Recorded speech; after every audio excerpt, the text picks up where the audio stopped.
Hello, twisted humans.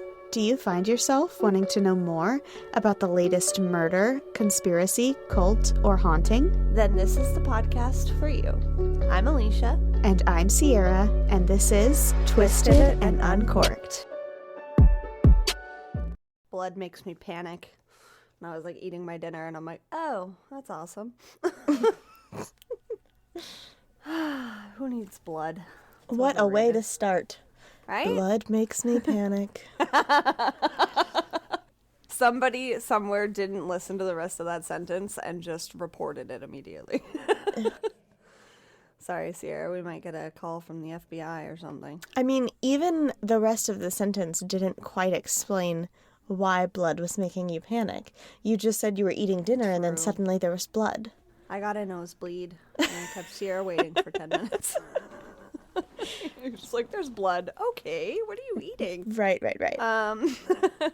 So, welcome. This is how we start, episode 63, right? Yeah, right? 63 and being freaky. I don't know. That doesn't even rhyme. Why are we rhyming all of a sudden? Like, we got to, what was it, 59, and you were like, Feeling I'm fine. going to rhyme everything. Like, why?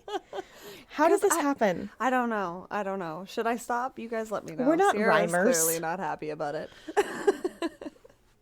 No, I don't know. Because I feel like, when you get up in numbers and episodes, you got to keep it fresh. You got to keep the people excited. Well, that's what the fun cause them facts are all for. Yeah, that's Do you true. have one today? I do. So, my fun fact is actually on brand with our special topic today. Oh, okay. So, before we get into that, though, real quick. So, Sierra and I are on special topics, speaking of.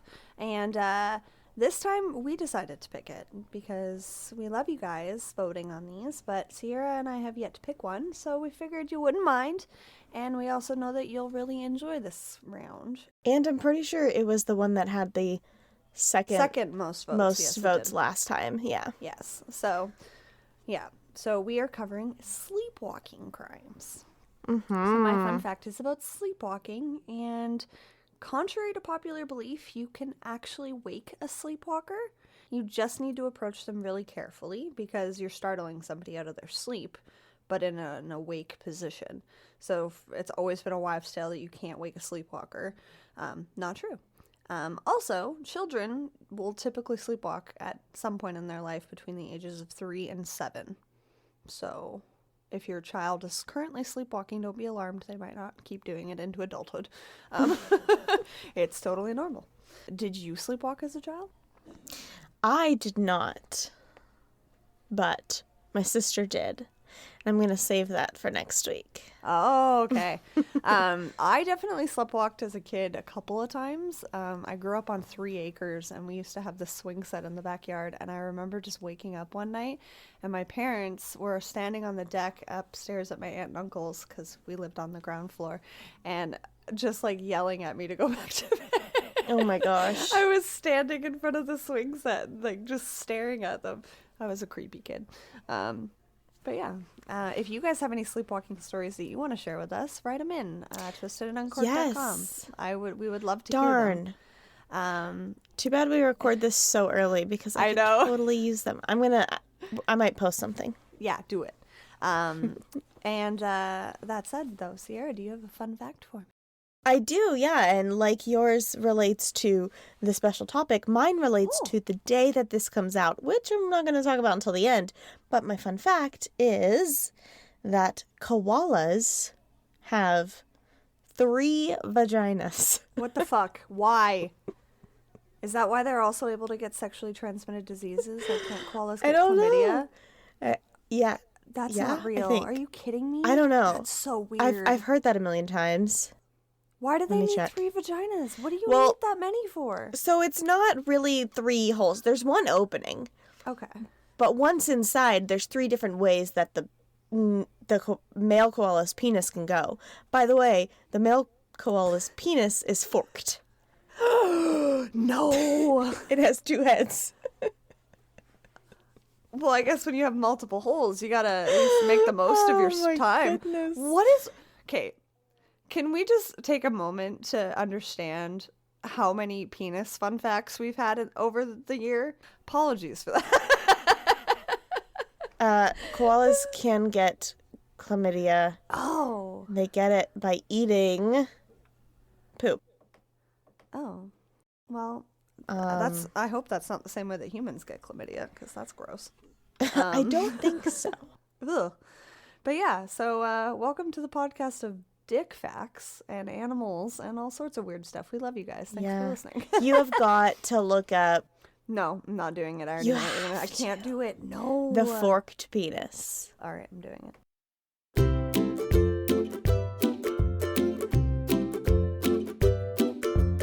No! That looks like something out of an alien movie. No. I think it just looks like It's I don't creepy. know, a branch or something. I don't like So that at weird. all. What? Weird, huh? So weird. What are koalas? They have human fingerprints. They make those terrifying noises. Yeah. Yeah, those terrifying noises, by the way that the female chooses her male mate is by how deep their voice is. Oh, that's So, funny. yeah. But after that, I feel like we need some wine. Because I'm traumatized by koala dick now. And today we are drinking. Did you chill yours? I recommended it chilled. Yeah, when I bought it, it was actually in the fridge at the perfect. store. So I was trying to decide which wine to get, and I was looking around. I was like, what do I do? And then I was like, I've never looked in the fridge before. So I went to the fridge, to the very bottom shelf, where the cheap stuff is. And I was like, oh, wow, that looks delicious. Right? So yes, it's cold. I think it'll be a good one for you because I can already tell it's going to be reminiscent of your favorite Italian or Italia Riscotto, Right. The red blend. So it's also the same ABV, which is 7.5%. Mine is 8.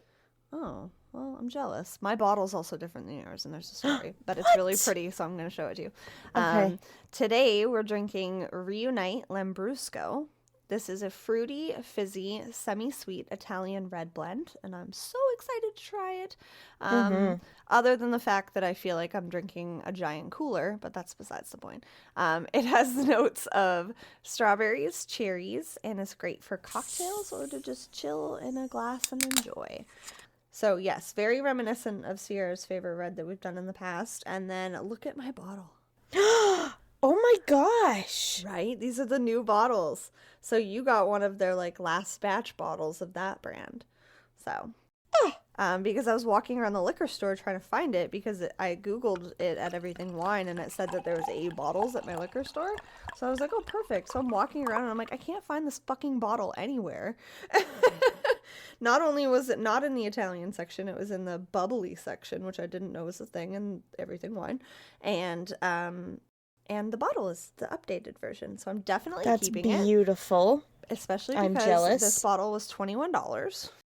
What? Yeah. Mine was $5. Italian wine is expensive here for whatever reason.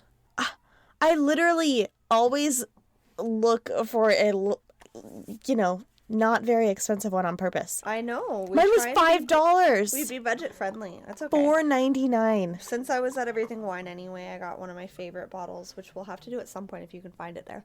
It's called Silk and Spice. It looks like a map on the front. It's a Portuguese wine. It's really good. It's a red. So we'll have to do that if you can find it. I'll look for it. So anyway, they only have it at Everything Wine here, so I got a bottle of that while I was there too. So it was a trip well spent. Yeah. And, well, yeah, it's been I'm a excited week. for this. So you guys just hang on tight here because I need to. I don't think I've ever had a bubbly red. Isn't your Italia Riscotto bubbly? I thought it was slightly bubbly for some reason. I think when we poured it, we did notice some slight bubbles, but it's not advertised as a bubbly. As this. Yeah. This is really good. It is really good. What would you rate this? I feel like I'm not going to be able to give my full rating until the end of the episode because I want to see how far this 8% gets me. It's really good. If it gets me far, then I'd say 10 out of 10. Mm-hmm. But it tastes so much like just fucking bubbly grape juice that I feel like it's not going to have much bang. Yeah. And if I would say it's sweet, not semi-sweet. It's pretty good though. You think so? I don't think it's that sweet. I don't know. I think the Riscotto's sweeter than this. It is. The Riscotto is definitely sweeter. Maybe This it's 'cause literally I'm used to tastes such heavy like reds. That's why, probably. it tastes like when you're a kid and you're not allowed to drink the wine at the New Year's Eve party, so your parents get you the fancy glasses with sparkling grape juice. Yeah, it tastes like sparkling grape juice. My parents did that as a kid too, or apple juice. It's very easy to drink. But For the I record, want it we're not advertising this towards children, just in case anybody misconstrued that in any way. If you are not drinking and you want to feel like you're drinking with us, get yourself some bubbly grape juice. Same. Yeah, it is same. But I'm gonna say 8 for now. I'm gonna say 8.5. Yeah, She good.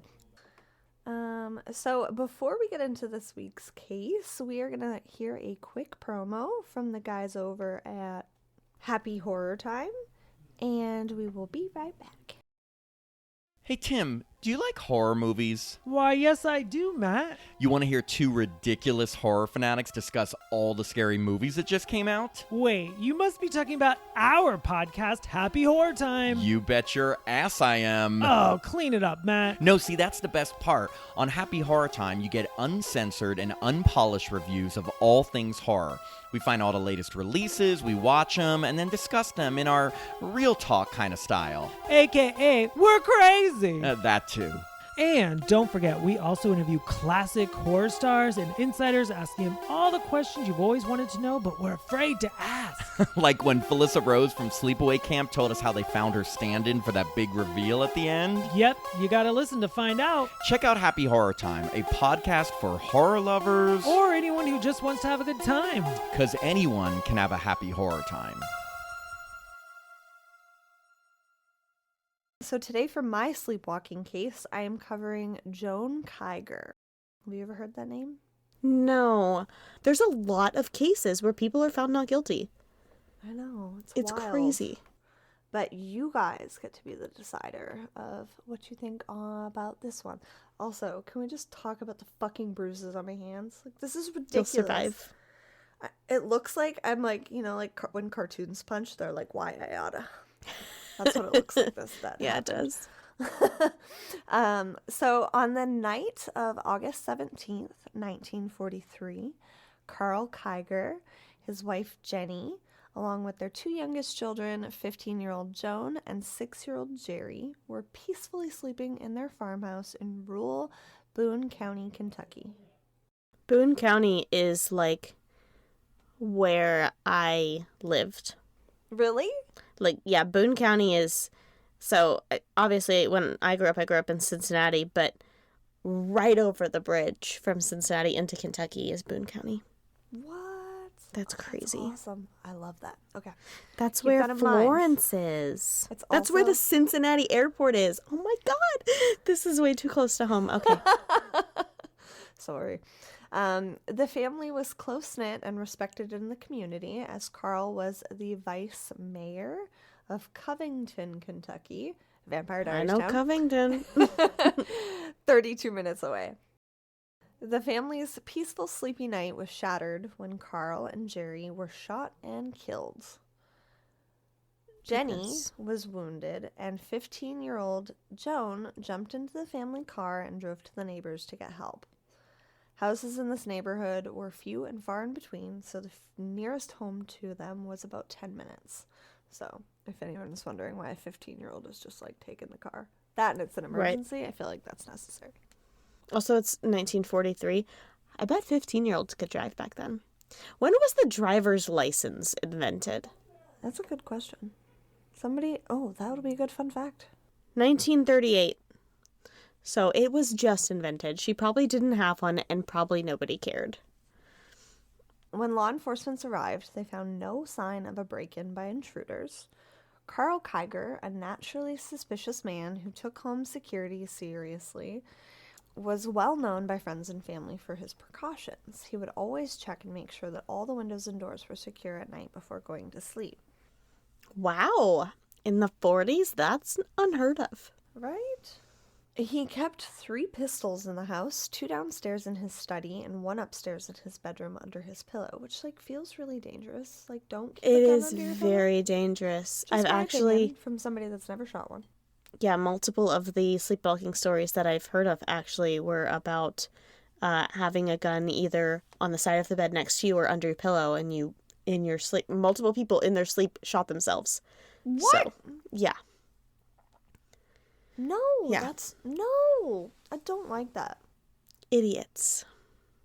Don't do that, guys. I like guns. I also love gun safety. So, You could make like a commercial. right. But yeah, don't do this. He insisted that all doors and windows were kept shut and locked at night, even in the heat of summer. Why was Carl Kyger so paranoid about his family's safety? No one really knows for certain. Carl's alleged political connections led to speculation that the kill could have been a possible mob move. Why does this suddenly feel like the Batman movie that I Right? just watched last night? Which one did you watch? The new one. The Batman. Oh, With yeah. Edward Cullen as Batman. Oh, I haven't seen that one. Is it bad? Is he bad? I don't know. I'm scared. I actually liked it a Okay. lot. Jesse hated it. Of course he did. But we like different movies. He was really good as Batman. He was really bad as Bruce Wayne, if that makes sense. Yes. And possibly that the mob had set up Joan as a scapegoat for the murders by leaving her alive. This was also a theory as to why Carl was so paranoid about his family's security at night. Makes sense. Or he just had a true crime brain like the rest of us. Maybe, but Maybe a very I have a vivid- true crime brain and I don't put guns under my bed. Yeah, but that's just smart. But aren't You most never know people when with you're gonna true shoot crime yourself in the brains head at night. smart? No, but I mean like smart, like as in like smart safety wise. But I feel like that's the thing, though. Like, everybody who has a true crime brain is always thinking about the crimes, including the ones of accidents on yourself. True. So, I feel True like enough. he was more paranoid than Anything else? playing it safe. Gotcha. And this particular night in August had been no exception. Investigators noted that the house was locked up tight, which quickly dismissed any theories of a potential mob hit. In the absence of evidence of murder by an outsider, the investigators and prosecutors had no choice but to look at who was still left in the house, and charged by then 16-year-old Joan and her mother Jenny with the murders. Her mother survived? Yeah, because she just got shot in the leg. Oh, okay. The case was brought to trial in in the Burlington courthouse on December 16th, 1943.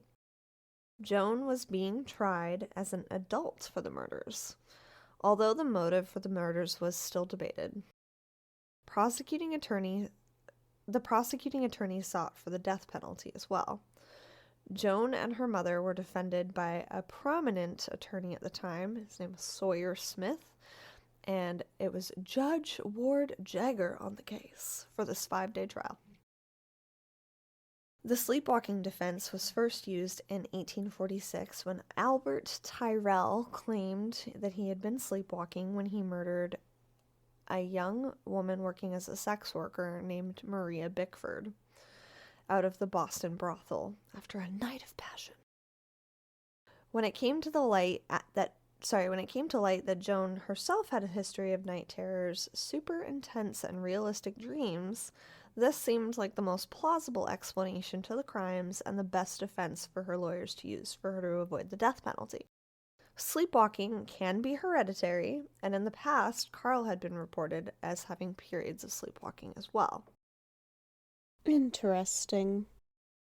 The defense argued that Joan had dreamt that she had heard gunshots or some sort of attack and thought that a murderous intruder or somebody was attacking her family, and in a sleepwalking state grabbed 2 of the various loaded revolvers that her father kept in the house, as it was easy access in case of emergencies. She was armed and confused, and she set out to quote-unquote rescue her family, yelling, "There's a crazy man in here that's gonna kill us all." She started firing at shadowy figures of whom she imagined were firing back at her. Joan started her intended rescue by shooting her little brother. She then rushed into her parents' room where she shot her father and wounded her mother with a bullet to the thigh. After a few mental health experts testified to her delusions and her night terrors, the jury took 4 hours to deliberate. Joan was acquitted on grounds of insanity and sleepwalking and diminished responsibility.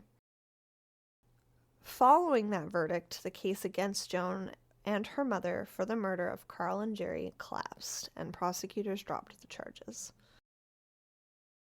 In the years following the trial, the community has remained divided about the role that Joan had played in her father and her brother's deaths. Fellow students remain adamant that Joan would have never knowingly killed anyone in her family. Like I said at the start, they were close, tight-knit, and loved by many very much. Others firmly believe, however, that Joan was not as innocent as she seemed and that she got away with murder. In Boone County, the murders and subsequent trial remained one of the most discussed events in Boone County history. Regardless of the motives or the guilty parties, one fact remains, that the Kyger family was shattered that night. That's so crazy. Right? Joan was sent to a mental... Not a mental. That's not the word. Joan was sent to a You're doing it again. Joan was sent to a mental institution where she stayed for a year before being released. She changed her name to Marie Kyler and went on to graduate from the University of Louisville with a degree in education. I said it right. Louisville. Right? Damn it. Louisville. No, I can't do it. Louisville. Louisville. No, I can't do it, guys. Listen, I'm most sorry. people just say Louisville, but it's Louisville. Louisville is so much worse than what I said. With a degree in education. Sorry, guys. Any of our listeners there, I really love you, I do, but I'm not really good at English. Sorry, locals. She then spent her professional career as a guidance counselor at the Jefferson County, Kentucky Public School before dying at the age of 64 from cirrhosis of the liver.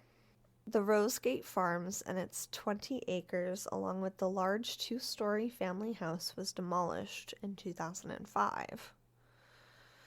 The case was the special topic for several news articles, a book, and 2 plays. Speculation still swirls around the night that Carl Kyger and his 6-year-old son Jerry died.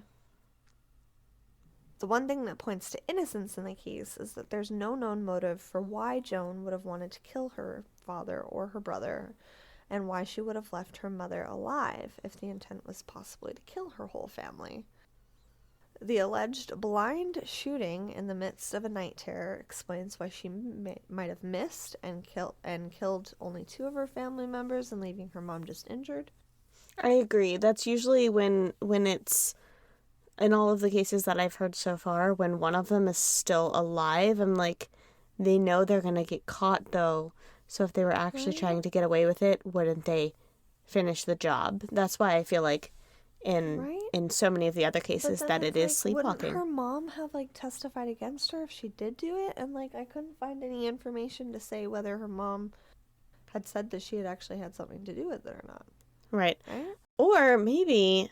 I mean, I know you're about to continue on with this story, but... No, there's not. I have 2 paragraphs left. It's a really short case, but it's Well, the other option for if, it was intentional is maybe her mom was in on it.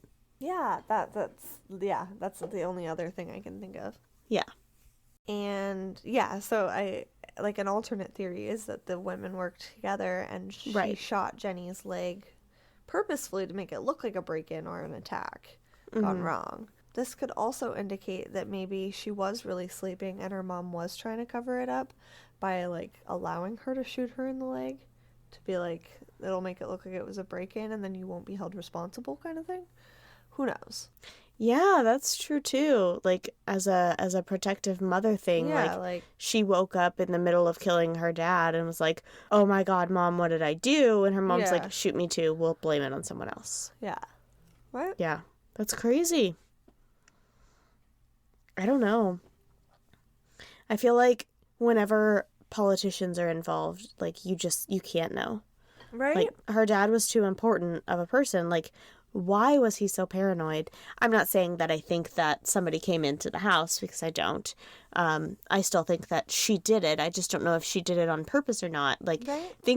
I think of like, this is a stupid example, but it's the first one that comes to mind. In the show American Dad, the dad is like, the CIA dude who's all gung-ho America, and the daughter fucking hates him for it. I mean, Yeah. it's a fucking cartoon, but she's the complete opposite. So maybe his daughter was the complete opposite of all of the things that he stood for, and was like, you shouldn't be running this town.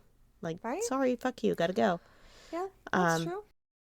Or maybe That's the true. mom felt that way, and the mom was like, let's do this together. Or, so many different things. Or maybe she was really just fucking sleepwalking. And that's the scariest answer.